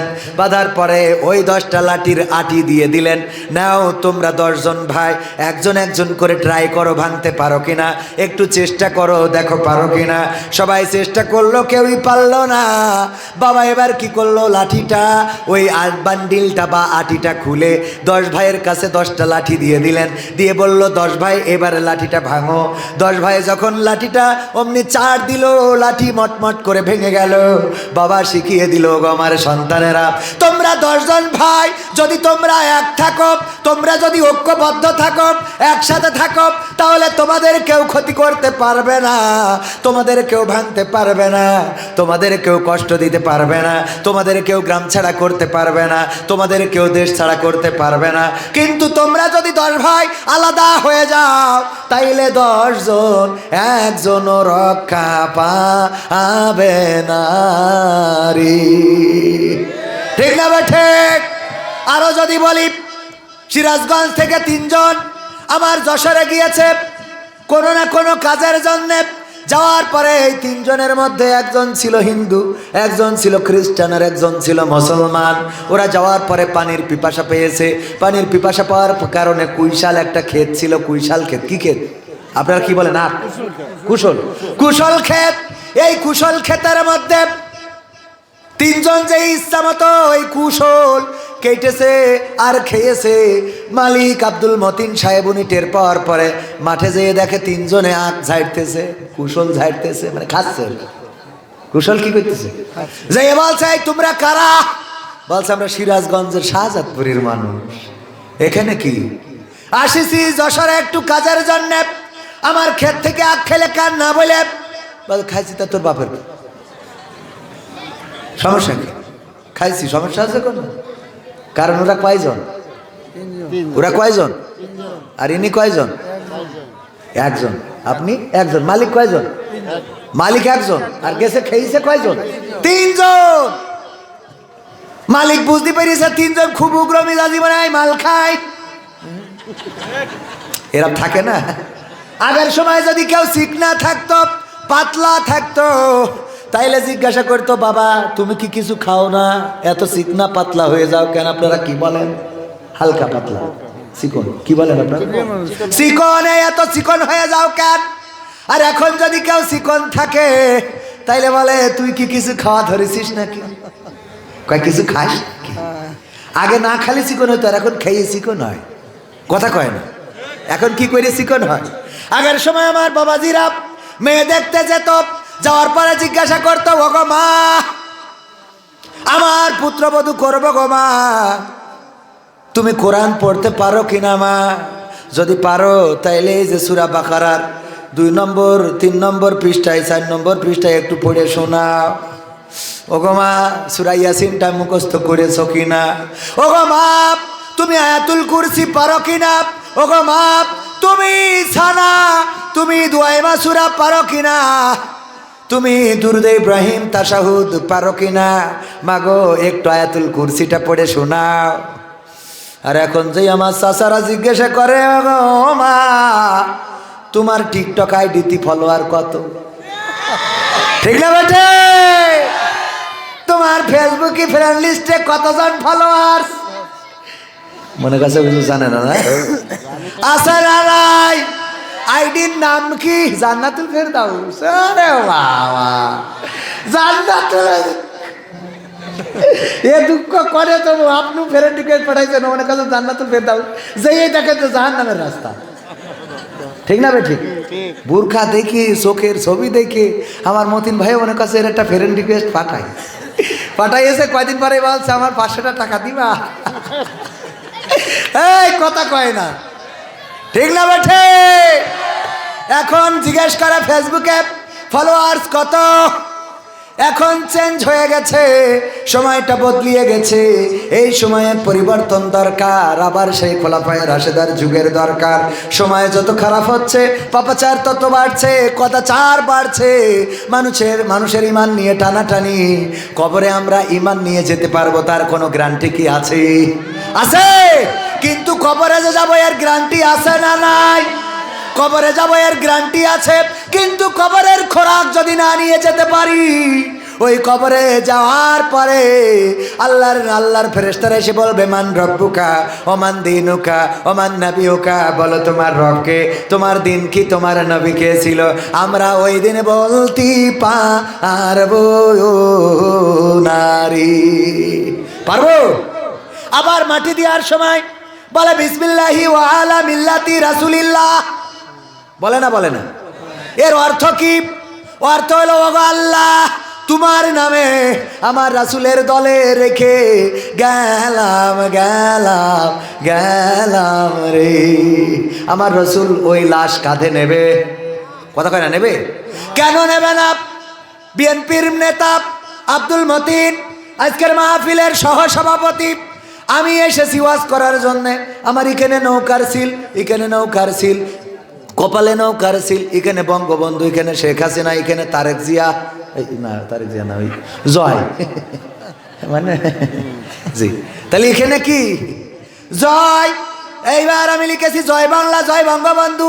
ওই টুপি মাথায় দিয়ে সারা শরীরে নৌকা, বঙ্গবন্ধু শেখ হাসিনা জয়, এইগুলো নিয়ে এসে বলছি ওগো আমার নেতা, আমি খালেদা জিয়ার বড় ভালোবাসি। আব্দুল মতিন বলছে সিয়ার দিয়াই যাবে না, কে বলছে ও খালেদা জিয়ার ভালোবাসে, সারা গায়ে নৌকা ছিল। কত বড় শয়তানের শয়তান আমার এসে কয় খালেদা জিয়ার ভালোবাসে। খালেদা জিয়ার ভালোবাসলে তুই তো ধানের শীষ লাগাবি, ঠিক না বে ঠিক? কথা কয় না? যদি আমার ভিতরে থাকে মার্কা ভিন্ন, ওই কবরে যাওয়ার পরে এই মার্কাটা বুঝে নিতে হবে। যদি আপনি রাসূলের তরিকার না হন, যদি আপনি মাদ্রাসার পক্ষের না হন, যদি আপনি দাড়িওয়ালা টুপিওয়ালার পক্ষের না হন, যদি আপনি পাঞ্জাবিওয়ালার পক্ষে না হন, যদি আপনি মসজিদ মাদ্রাসার পক্ষে না হন, যতই বলুক বিসমিল্লাহি ওয়া আলা মিল্লাতি রাসূলিল্লাহ, আমার রাসূল ওই লাশটা কাঁধে নেবে নারী, নেবে। আমি উদাহরণ দিতে যে আর একটা কথা বলি, আচ্ছা তাহলে আলোচনা শেষ করি না আলোচনা শুরু দিকে যাই না ইনশাআল্লাহ। আমরা শেষ না করে তো যাব না, ঠিক কি না? শেষ না করে যাব তো যে কথা বলছিলাম এইটা উদাহরণটা আমি আমি আর একটু সামনে গাই, কষ্ট হবে। আর 15 মিনিট আব্দুল মতিন সাহেবের বললাম ওনার তো গরু আছে, আমি বললাম আমার একটা গরু ভাগি দেওয়া যায়, আপনারা কি বলেন? ভাগি পুষানি মানে বাছুর হইলে একটা উনি নিবে, একটা আমি নেব, যে ভাগি বাগি ভাগি, এই ভাগি বর্গা, তো একটা গরু বর্গা দেওয়া যায়, ভাগি দেওয়া যায়। তো উনি বলতেছে গরু যে তোমার দেব, তুমি তো বাড়ি থাকো না। তাই বাড়ি থাকি না, তাতে কি? আমি অস্করি বেড়াই, এটা ঠিক, আমার ছেলে থাকে বাড়ি। বলছে তোমার ছেলে থাকে ঠিক আছে, কিন্তু তোমার ঘাস কেটে খাওয়াবে কি ডাব? আমি বললাম আমার ছেলেই কেটে আনতে পারবে না। কয় তোমার তো খোল কেনার টাকা নেই, খোল ভুসি খাওয়াবা কি করে? আমি বললাম আমি হজ করে যে টাকা পাই ওই টাকা দিয়ে খোল ভুসি কিনে দিবানে। কয় তোমার তো ভালো গোয়াল ঘর নেই। আমি বললাম আমি খুঁটি কিনে এনে তারপরে উপরে টিন কিনে ছাইয়ে দিবানে। বলছে তোমার তো মশারি নেই। আমি বললাম কয়েল ধরাই দিবানে। মানে ওনার কাহিনী হইলো এই যে একের পর এক খালি অভিযোগ। তার মানে কি? দিবি লয়, তার মানে কি দিবি না। তো এখন উনি দেবে না, এই হলো ধান্দা। এই জন্য নানান রকম কাহিনী। তোমার গোয়েল নেই, মশারি নেই, কয়েল নেই, খৈল নেই, ভুসি নেই। এরপরে উত্তর গগনে কালো মেঘ জমা হয়েছে, দুমদাম করি কয়েকটা পড়েছে, তার মধ্যে উনার গৈলির পরেও একটা পড়েছে। সকালবেলা ডাক দিচ্ছে, ওগো কবির বিন সামাদ আসো, তুমি গরু পুষানি নিতে চাইলে নিবা নাকি? বললাম নেবো না কেন, আপনি দিল্লি তো নেবো, কারণ আমার বাচ্চা দুধ পায় না, এটা গরুর দরকার। আইসো লোকজন ডেকে নিয়ে আইসো, গৈলি আছে নিয়ে যাও। আমি বললাম লোকজন ডাকতে হবে কেন? বলছে লোকজন না ডাকলে তুমি নিয়ে যাই, তোর একটা গায়ে গরুর সাথে পারবে না, কি মনে করো? হ্যাঁ কই দেখো মনে হয় পারবা না, লোকজন ডেকে আনলি ভালো হয়তো। আমি বললাম না, কোনো ঝামেলা নাই, আমি জামাতের লোক, আপনি বিএনপির লোক, আমরা তো আজ যাই হোক এখন মারামারি কাটাকাটি হলো, আমলি কাশলি তো এক হয়ে যায়, ঠিক না বেঠিক? যখন বিপদ আসে তখন আমরা এক হয়ে যাই, ঠিক না বেটে? তখন আমরা চারদলীয় ঐক্য জোট। সুতরাং আমাদের সমস্যা নেই, বিপদ আসলে আবার এক হব।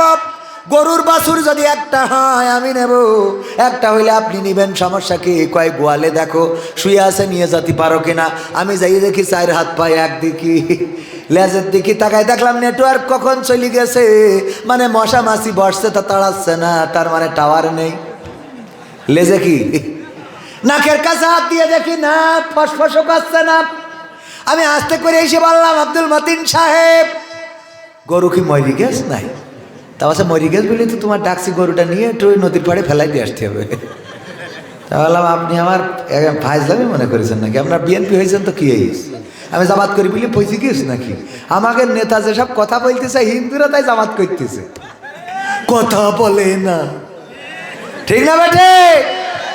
সুতরাং আমি এত পয়সা যাইনি এখনো যে ওই মরা গরু, মানে আগের দিনে যে মেঘ হয়েছে, বজ্রপাতটা হয়েছে, একটা যখন শীত পাটাং হয়ে গেল, তখন এবার ডাকছে গরু নেবা, আইসো আইসো। মরি যাওয়ার পরে গরু দেবে, বোঝা গেছ তো? বোঝা গেছ তো? বললাম যে মসজিদে ঢোকেন, কয় টাইম নেই। বললাম দাড়ি রাখেন, বলছে এখনো ইয়াক। আপনি না, মানে অন্য মানুষের কথা করছি, অন্য আবার ওই পাশে থাকলে মনে করে মনে হয় উনার বলছে। বললাম দাড়ি রাখেন, বলছে আমার এখন বয়স নেই, এখন তো নিকে করার বয়স রয়েছে, ঠিক না বেটে? আল্লাহ কবুল করুন বলেন আমিন। আমি বললাম দাড়ি রাখেন, বলছে না এখনো ইয়াং যুবক। আমি বললাম টুপি মাথায় দেন, কয় চুল পড়ে যাবে। আমি বললাম কোরআন শেখেন, বলছে ও আমারও হবে না। বললাম সূরা ফাতিহাটা মুখস্থ করেন, বলছে এই এত ভুই লম্বা আমার দেহ মুখস্থ করা হবে না। এইভাবে যত আল্লাহর পথে ডাকলাম আসলো তো না, বরং যারা আল্লাহর পথে চলে তাদের পথে বাধাবিঘ্ন সৃষ্টি করে, কোরআনের পথে যারা চলে তাদের সহযোগিতা তো দূরের কথা, তাদেরকে কষ্ট দেয়। যারা দিনের পথে চলে তাদের হাতে হ্যান্ডক্যাপ লাগায়, তাদের রিমান্ডে নেয়, পায়ে ডান্ডা বাড়ি পরায়। তাদের বাবার জানাজায়ও যদি আসে, প্যারোলে মুক্তি পাওয়ার পরে দেখা যায় পায়ে ডান্ডা বেড়ি, হাতে হাত করা।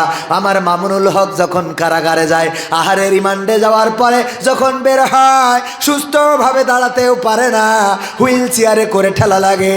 যখন আমার দেলোয়ার ভাই, যখন আমার শফিকুল ইসলাম মাসুদ ভাই রিমান্ড থেকে বের হয়, তখন তারা সুস্থ হয়ে হাঁটতেও পারে না।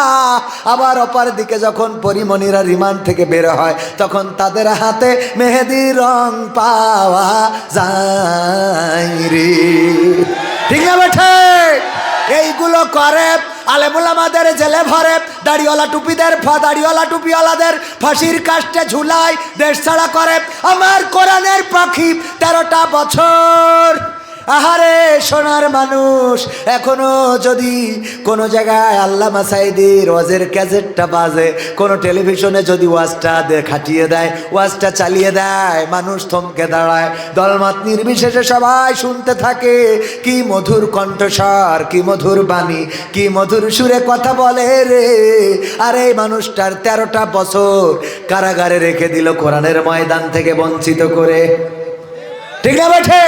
শুধু তাই নয়, জীবনের শেষ দিনটাও আমার শুনলাম এখন দাদাদের চক্রান্তে হাসপাতালে নিয়ে ইনজেকশন পুশ করে এই পৃথিবী থেকে বিদায় করা হলো। ওগো আমার ভাইয়েরা, এই আলেম ওলামাদের এত নির্যাতন নিষ্পেষণ, জেল দিলেন, জুলুম করলেন, ফাঁসির কাস্টে ঝুলালেন, ইনজেকশন পুশ করলেন, আর মারা যাওয়ার পরে আমার ইমাম যাইয়ে বলে বিসমিল্লাহি ওয়া আলা মিল্লাতি রাসূলিল্লাহ, আর আমার নবী অমনি আপনার লাশ রিসিভ করে নিয়ে যাবে না, তা হবে না। ঠিক না বে ঠিক হবে? সুতরাং আগে দেখবেন এর বিসমিল্লাহি ওয়া আলা মিল্লাতি রাসূলিল্লাহ যে বলবো সে আসলে রাসূলের দলের কিনা। যদি রাসূলের দলের না হয় তাইলে বলবেন বিসমিল্লাহি ওয়া আলা মিল্লাতি ডোনাল্ড ট্রাম্প। কথা কয় না। বিসমিল্লাহি ওয়া আলা মিল্লাতি নরেন্দ্র মোদি। দাদার দেশের লোক হলে কি কথা কয় না। দাদারা হুমকি দিচ্ছে, চলো চলো, কনে চলো, ঢাকা চলো, বাংলাদেশ চলো। আমরাও বললাম আইসো, আমরা তার কাটারি কানে কাশি নিয়ে বসে আছি। আগে কাটবো তারপর ঢুকাবো। কথা কয় না। কথা কি বোঝা গেছে? এইসো খেলা হবে। এমপিরা সব কোথায় গেল, মন্ত্রীরা সব কোথায় গেল, কোথায় কাদের কাকা? তাদের সারা দেশটা এখন লাগে ফাঁকা ফাঁকা। পালাবো না, প্রয়োজন হলে ফখরুলের বাসায় গিয়ে উঠবো। পালাবে না, পালাবে না, যাই না তবু দেখা। পালাবে না, পালাবে না, যাই না তবু দেখা। তাদের সারা দেশটা এখন লাগে ফাঁকা ফাঁকা, ওদের সারা দেশটা এখন লাগে ফাঁকা ফাঁকা। আইন মন্ত্রী আটকে গেল আইনেরই ফাঁকে, দাড়ি সারা দরবেশের ভণ্ড ভণ্ড লাগে। আইন মন্ত্রী আটকে গেল আইনেরই ফাঁকে, দাড়ি সারা দরবেশের ভণ্ড ভণ্ড লাগে। শুনছি কত নেতা নেত্রী খাইতেছে ভাই ডান্ডা, বিচারপতি কালামানিকের ফাটিয়েছে আন্ডা। পলকের ঝলক গেল, পলকের ঝলক গেল থামিয়ে নেটের চাকা। তাদের সারা দেশটা এখন লাগে ফাঁকা ফাঁকা, ওদের সারা দেশটা এখন লাগে ফাঁকা ফাঁকা। কই গেল সেই সংসদেতে মমতাজের গান, কোথায় গেল হজরত বলা শামীম ওসমান? কই গেল সেই সংসদেতে মমতাজের গান, কোথায় গেল হজরত বলা শামীম ওসমান? ইনু মেনন দীপু মনি আছে কারাগারে, বাপ করিলেও পাপ কখনো ছাড়ে কি আর তারে? কোথায় গেল স্পিকারের, কোথায় গেল স্পিকারের দৃষ্টি আঁকা বাঁকা? তাদের সারা দেশটা এখন লাগে ফাঁকা ফাঁকা, ওদের সারা দেশটা এখন লাগে ফাঁকা ফাঁকা। কোথায় গেল আরাফাত আর ব্যারিস্টার সুমন? কথা বলার সময় তারা করে নিয়োজন। ঠিক না বেঠে? কোথায় গেল আরাফাত আর ব্যারিস্টার সুমন? কথা বলার সময় তারা করে নিয়োজন। মুরগি কবির খাইছে ধরা, জাফর কোথায় আছে? গোপন কি সেও গেল মোদি দাদুর কাছে? কোথায় গেল এ সালামের, কোথায় গেল এ সালামের কাড়ি কাড়ি টাকা? তাদের সারা দেশটা এখন লাগে ফাঁকা।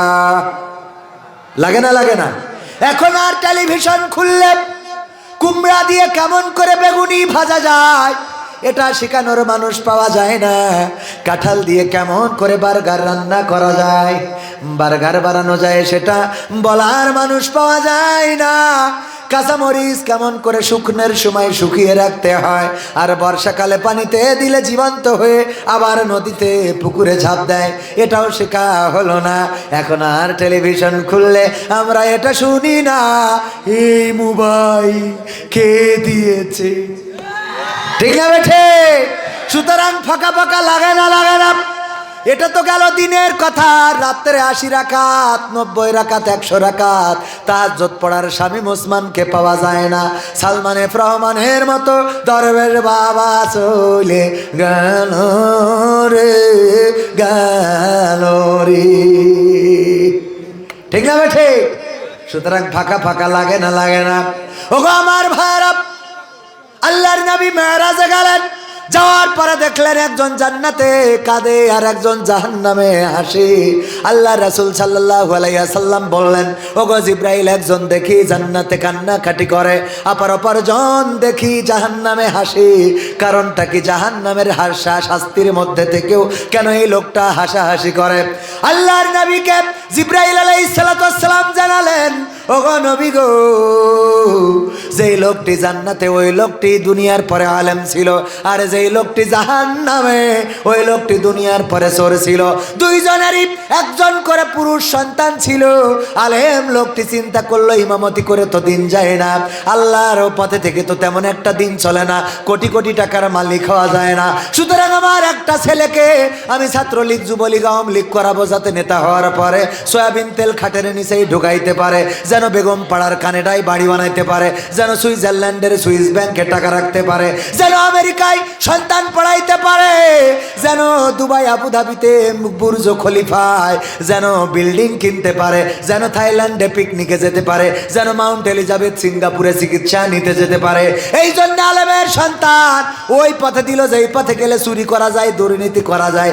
আর ওই যে চোর চিন্তা করলো, সারা জীবন তো চুরি করলাম, গুনাহ করলাম, খারাপ কাজ করলাম, সুতরাং আমার সন্তানকে আমি আলেমের পথে দেব, আল্লাহর পথে দেব, আলেমের কাছে দেব, যেন একজন আল্লাহওয়ালা বান্দা হয়ে যায়। ওগো আল্লাহর নবী, ওই চোরের সন্তান পৃথিবীর পরে আলেম হয়েছে, দিনদার ইমানদার হয়েছে, আর ওই আলেমের সন্তান পৃথিবীর পরে চোর হয়েছে। ওই চোর যত চুরি করে, যত তিরানের চাইল মেরে খায়, যখন রাস্তা কেটে নিয়ে যায়, ব্রিজের টাকা মেরে খায়, ওই পদ্মা সেতুই যখন দুর্নীতি করে, বেগম পাড়ায় যখন বাড়ি বানায়, তার আমল নামার গুনাহগুলো বাবার আমল নামায় সাদকায়ে জারিয়া হিসেবে অল্প করে করে আসতে থাকে, আসতে থাকে, আসতে থাকে, আস্তে আস্তে এমন একটা অবস্থা হয়েছে, এই আলেম মানুষটার নেক আমলগুলো হালকা হয়ে যাচ্ছে আর বদ আমল ভারী হয়ে যাচ্ছে। আর কিছুদিন পরে ওই সন্তানের কারণে এই পিতা জাহান্নামে যাবে, তার জন্য জান্নাতে থেকেও এই লোকটি কান্নাকাটি করে। অপর দিকে যেই লোকটি জাহান্নামে, তার সন্তান আলেম হয়েছে, আল্লাহ বলা হয়েছে, আবেদ হয়েছে, যার কারণে যত ভালো কাজ করে গো, ওই ভালো কাজের সাদকায়ে জারিয়া বাবার আমল নামায় আসে, আস্তে আস্তে আস্তে আস্তে ওই বাবার আমলের খাতাটা ভারী হয়ে যায়, গুনার খাতাটা হালকা হয়ে যায়। আর কিছুদিন পরে এই চোরের গুনার খাতাটা হালকা হয়ে যাবে, সওয়াবের খাতাটা ভারী হয়ে যাবে, যার জন্য এই চোর জাহান্নামে বসে বসেও হাসাহাসি করে। বলেন সুবহানাল্লাহ। তার মানে সন্তানকে আল্লাহর রাস্তায় দেওয়ার দরকার আছে না নাই? আপনি আল্লাহওয়ালা হইলেন অথবা না হইলেন, আপনার সন্তান যদি আল্লাহওয়ালা হয়ে যায়, যদি এই কোরআনের খাদেম হয়ে যায়, যদি কোরআনের খেদমতকারী হয়ে যায়, ওই সন্তান আপনার জান্নাতে নিয়ে যাওয়ার জন্য যথেষ্ট হবে। সুবহানাল্লাহ বলবেন না? আমার মাদ্রাসার সভাপতি নাম কি জানো? মাদ্রাসার মেম্বার কায়ুম আলী, আইয়ুব আলী মেম্বার, সরল মানুষ, সোজা মানুষ, এই জায়গাটা দান করেছেন, এই জায়গাটায় মাদ্রাসা প্রতিষ্ঠিত করার জন্য পরিশ্রম করেছেন। ভাইরা আমার, ওনার সন্তান আলেমে দ্বীন হয়েছিলেন, কোরআনের একজন খাদেম হয়েছিলেন। আল্লাহর পরীক্ষা, আল্লাহ রাব্বুল আলামিন তাকে বিকৃতি, তাকে মেন্টালি ব্রেনকে একটু বিকৃত করে দিয়েছেন। আল্লাহ রাব্বুল আলামিন চাইলে আবার এই মানুষটাকে সুস্থ করে দিতে পারে না? পারে না? আমার মেম্বার সাহেব আইয়ুব আলী মেম্বার দোয়া চেয়েছেন আমাদের কাছে। আমি মুসাফির মানুষ, দোয়া করি। আমার আইয়ুব আলী মেম্বার কত টাকা দান করলেন, নামটাও উপরে আছে। জনাব আইয়ুব আলী মেম্বার, তিনি পুরান চেপড়ির 2000 টাকা করলেন দান। আল্লাহ আমাকেও কিছু হাদিয়া দিয়েছে। আল্লাহ তুমি দয়া করে আমার মেম্বারের নেক হায়াত দিয়ে দাও। সন্তান আল্লাহ চাহিদা সম্পন্ন হয়ে গেছে, আল্লাহ তুমি দয়া করে সন্তানকে সুস্থতা দান করে দাও। বলেন আমিন। তারপরে কোন আল্লাহর বান্দা মুকুল সরকার, পুরান টেপরি 1000 টাকা, বাজার কালেকশন হয়েছে 5040 টাকা। দেলোয়ার হোসেন